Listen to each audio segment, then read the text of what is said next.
Sa dinami-dami ng mga numero at mga hula sa aklat ni Daniel, may isang palisipan talaga na hanggang ngayon pinag-uusapan pa rin. Oo, at pinagtatalunan. Yun nga, itong 2,300 hapon at umaga. Ano ba talaga to? Kasi may dalawang kampo, di ba? Yung isa, sinasabing literal yan, 2,300 na araw. Mga 6 na taon at kalahati, oo. Tapos yung isa naman, 2,300 na taon. Isang napakahabang panahon. Malaki ang pagkakaiba. Sobrang laki. So, base sa mga source na dala mo, ang gagawin natin ngayon ay himayin natin lahat yan. Titingnan natin yung mga teorya, yung math sa likod nito, at parang lahat yata may butas. Tama. At ang fascinating dito, hindi lang ito simpleng paghanap ng tamang petsa sa kalendaryo. Hindi lang number crunching. Hindi. Kasi ang nakataya sa dulo ng 2,300 na yan, isang napakalaking kaganapan.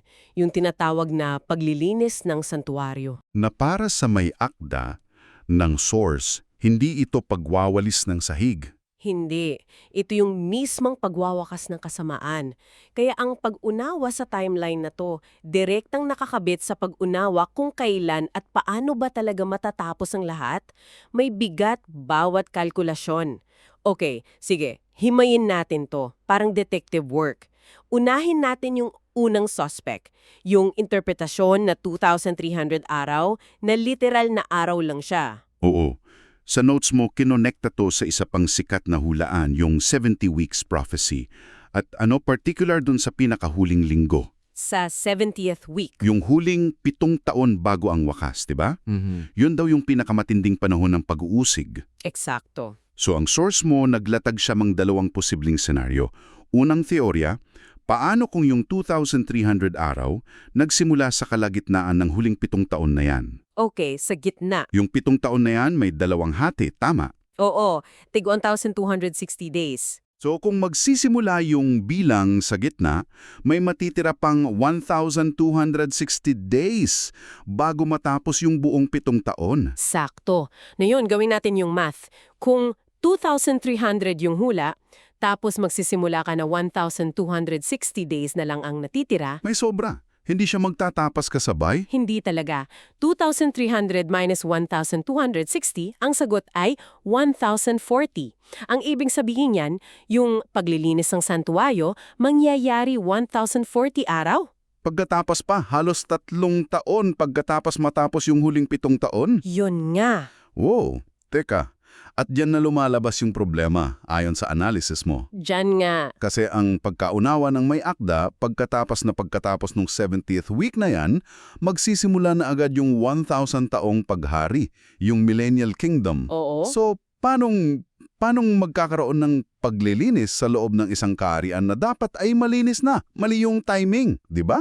This raises an important question, no? Para sa may akda, hindi talaga siya akma. Malaking kontradiksyon.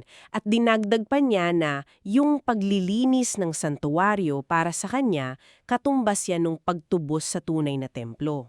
Oo. Isang kaganapan na kasabay daw dapat ng 7 salot na nangyayari bago pa magsimula yung Millennial Kingdom.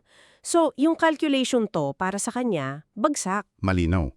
Parang sinubukan mong isuksok yung puzzle piece pero hindi talaga fit. Okay, so kung hindi yan ang sagot, paano naman yung pangalamang senaryo? Paano kung baliktad? Baliktad, oo. Na yung 2,300 araw, nagtatapos kasabay ng pagtatapos ng huling 7 taon. Parang mas malinis pakinggan yun. Mukha ngang mas malinis, pero kung susundin natin yung lohika, may problema pa rin. Sige. Yung buong 7 taon, 2,520 na Arab yan. Kung yung 2,300 araw magtatapos sa dulo niyan, Magbibilang tayo pabalik para malaman kung kailan nagsimula. tama. So, 2,520 minus 2,300, ang sagot ay 220. Okay. So ibig sabihin, nagsimula yung countdown mga 220 araw pagkapasok pa lang sa huling 7 taon. Yun na nga. At dito na naman pumapasok yung tanong ng source mo. Kung yung matinding pag-uusig nagsimula sa day 1, bakit magsisimula yung bilang ng Diyos sa day 220? Parang arbitrary. 'di ba? Oo.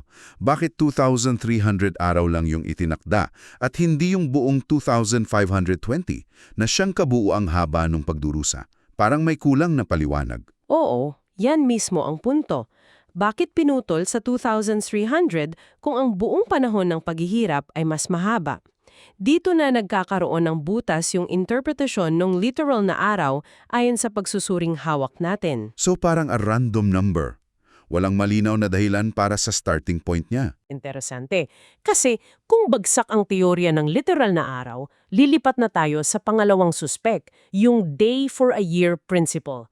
Isang araw, isang taon. Tama. So, 2,300 araw nagiging 2,300 taon. Pero dito, mas komplikado kasi may 4 na posibleng starting point na kailangan nating iimbestigahan. Saan tayo magsisimulang magbilang? Tama ka. At dito talaga sinubukan ng source mo na maging thorough, sinuri niya yung 4 na teorya at bawat isa tulad ng sabi mo, may kanya-kanyang hamon. Parang paghahanap ng sinulid sa madilim na kwarto. Ganun na nga. Bawat teorya may sariling balakid. Okay, sige, isa-isahin natin. Unang possibility, magsimula tayo noong mismong natanggap ni Daniel yung pangitain.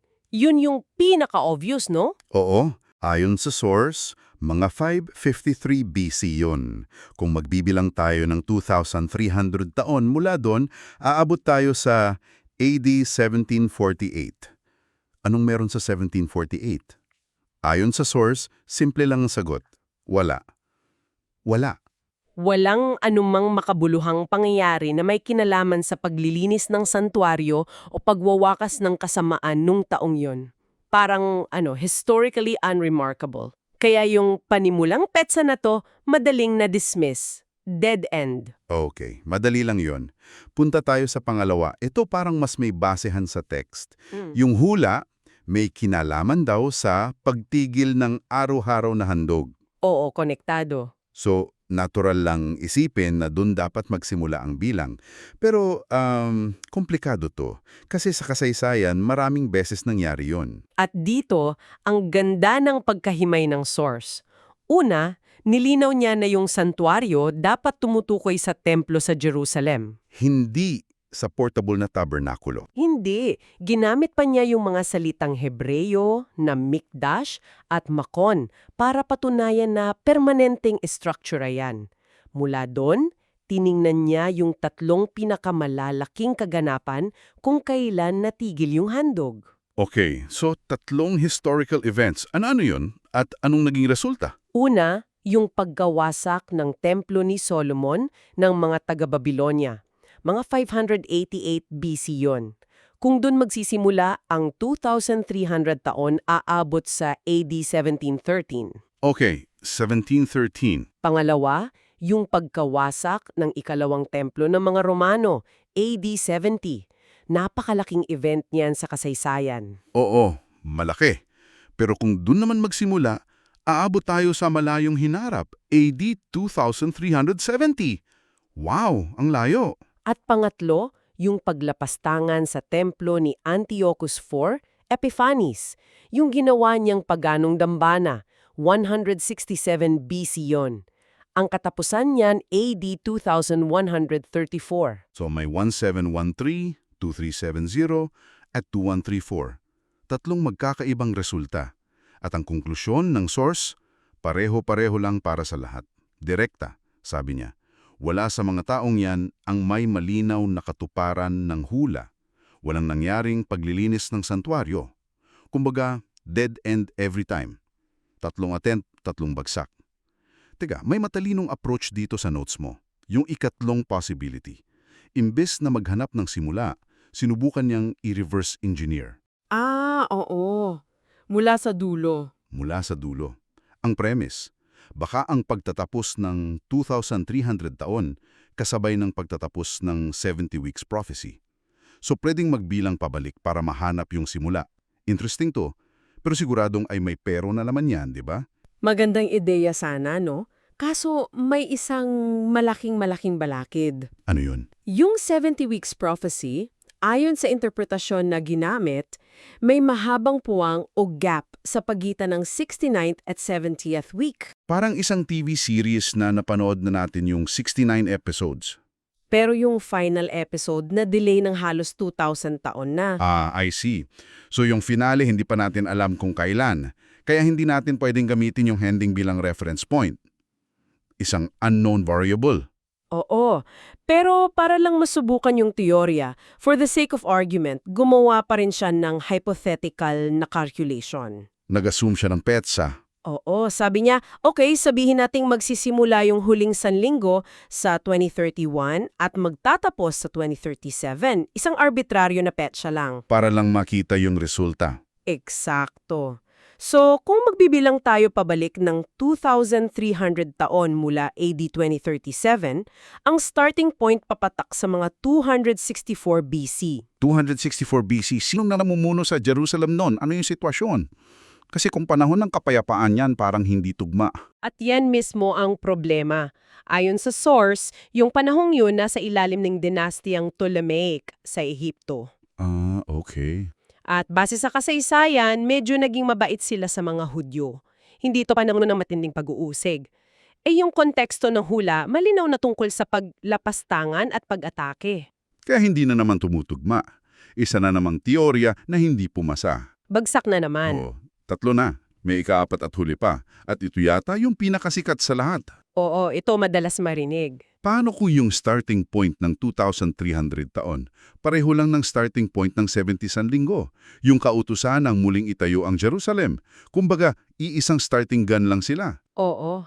At para sa kalkulasyong ito, ginamit ng source yung petsa ng ikatlong kautusan, yung kay Artaxerxes, na pinapalagay niyang mangyari noong 458 BC. Okay, sige, i-math natin.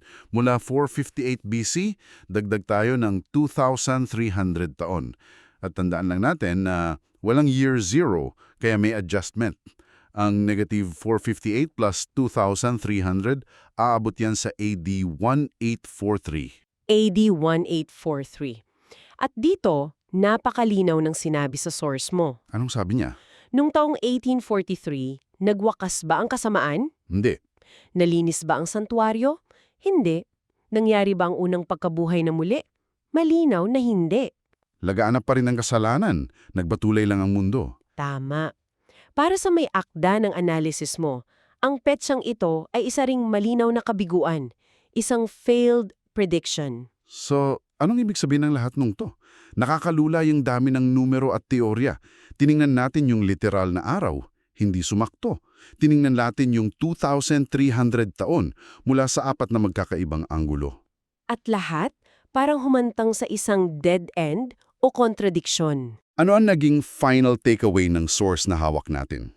Ang naging punto talaga ng may akda ay ito, yung pagtrato sa 2,300 na hapon at umaga bilang 2,300 taon, kahit na siya pa yung pinakapopular, nagdudulot ng napakaraming problema na mahirap ipaliwanag, bawat anggulo may butas. Oo, ang mga kalkulasyon mula sa iba't ibang simula tila hindi tumutugma sa ipinangakong resulta. Walang nahanap na perpektong tugma. Ang buong ehersisyo ayon sa source, nagpapakita lang kung gaano kahirap o baka imposible na ipin down yung hulang to sa isang eksaktong petsa. So, sa huli, parang dalawa lang talaga yung pagpipilian. Literal na araw o simbolikong taon.